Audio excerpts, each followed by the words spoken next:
Most common traffic lights operate based on timers. These systems are very well suited for busy and congested areas.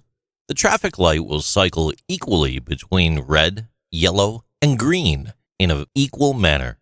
The adjustment of the timers can be set by municipality, and in many areas, a yellow light cautioning of an impending stop may be regulated to a very strict 3-second timer. In areas that are not as congested, timers are not the best idea, as rural drivers may be sitting at a red light for an extended period of time. This is where sensor-based traffic lights are more of an advantage.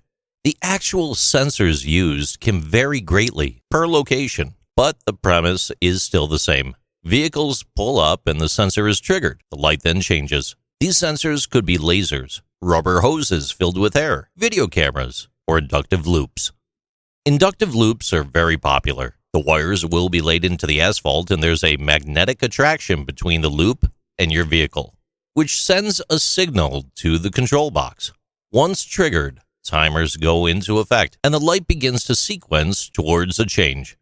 This is why many times when people don't pull up far enough to the light, the sensor is never tripped and you're at the light for an extended period of time. Inductive loops, while cost-effective and extremely popular, often face challenges in varied climates. Putting iron in the core of an inductor gives it much more inductance than air or any other non-magnetic core. So when you see the rectangle cut into the pavement near a stoplight, that's where the magnetic coil is embedded in the road. The traffic control box will constantly test the inductance of the loop in the road. And when the inductance rises, the sensor-based traffic light then knows there's a car waiting. In certain municipalities around the world, traffic lights may even be intuitive enough to change on command, based on the driver and their privileges of system access.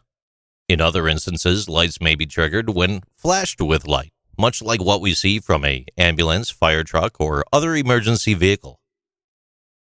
Do you know why stoplights turn red? You would turn red too if you had to change in front of everybody. These are interesting things with JC.